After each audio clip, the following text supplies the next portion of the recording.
What are the most widely used indices to measure the performance of the stock market? There are four that you need to know. The first is the Dow Jones Industrial Averages. It consists of the Dow Jones Average, which is made up of 30 stocks, the Dow Jones Transportation Average, which is made up of 20 stocks, and the Dow Jones Utility Average, which is made up of 15 stocks. The most widely quoted of the three is the Dow Jones Industrial Average. Every night when you watch the news is the one that you hear every financial report disclosed. Next is the S&P 500 index. It is made up of the 500 largest companies that trade on the stock exchanges in the US. Importantly, it is a capitalization weighted index. This means that the more shares a company has outstanding and the higher the price of those shares, the more influence that company will have on the S&P index. This index is widely used in the mutual fund market as a benchmark of performance. The third index is the New York Stock Exchange Composite Index. It is an index made up of only the common stocks that trade on the New York Stock Exchange, not the preferred stock and not the other types of securities that trade there, only the common stock. The fourth index is the Wilshire Index. It is made up of all of the equities that trade on the New York Stock Exchange, the former American Stock Exchange, and Nasdaq. You will have a few basic questions about these indices, such as which of the four is the narrowest of the indices? Your answer choice would be the Dow Jones Industrial Average because it is made up of 30 stocks. Another question might be, which of these indices is the broadest measure of the market? The answer would be the Wilshire Index, compiling all publicly traded companies. Another question would be, which of these four indices consists of only common stock? The answer would be the New York Stock Exchange Composite Index because it is made up of only common stocks that trade on the New York Stock Exchange, not preferred stocks. Looking at these indices over the years, many theories have evolved about their impact on their market. Let's walk through four of those basic theories. The first is the Dow theory, based on the Dow Jones averages. In this case, the theory says that any change in the Dow Jones Industrial Average is only valid if it also occurs in the Dow Jones Transportation Average. Why is this the case?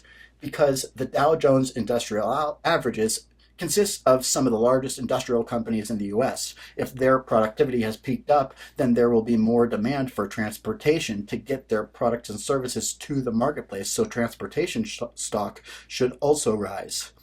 Next, we have an interesting but somewhat out-of-date odd lot theory. Odd lots are any trades less than 100 shares, and there's two premises to this theory. First is that small investors always trade in odd lots, and two is that small investors are always wrong. This theory is based on the fact that small investors always wait for the market trend to be confirmed before entering the market. Therefore, they are late. So whatever you see the odd lot small investors doing, you do the opposite, and in theory, you'll make money. Next, you have short interest theory. Short interest is defined as the number of investors who have sold short stocks but have not closed out their short positions, have not bought back the stock. Large outstanding short interest is a bullish signal. This means that a lot of people have sold short stocks and now the market is oversold. All of those people who sold short will have to go out in the market and begin buying back that stock, and that would drive the price higher in theory. Large outstanding short interest is therefore bullish. You would buy stock to profit from this situation. This is an example of a contrarian indicator. Whatever it indicates, you do the opposite. A variation on this same theory is the put-call ratio. This ratio measures the number of puts relative to the number of calls. Remember, when someone buys a put, they're banking on the market going down. Put down the phone.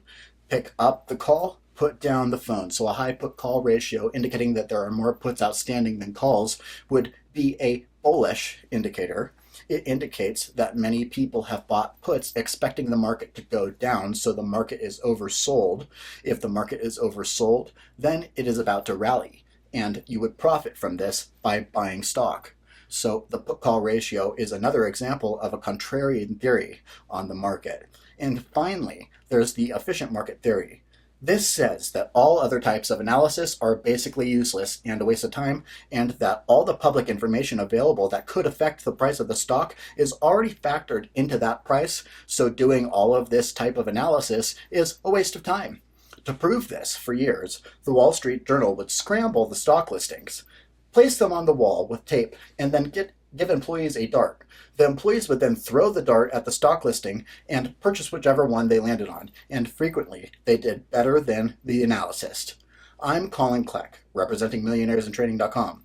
Make sure you do our simulated exams and practice hard, because you could become a millionaire made at MillionairesInTrading.com.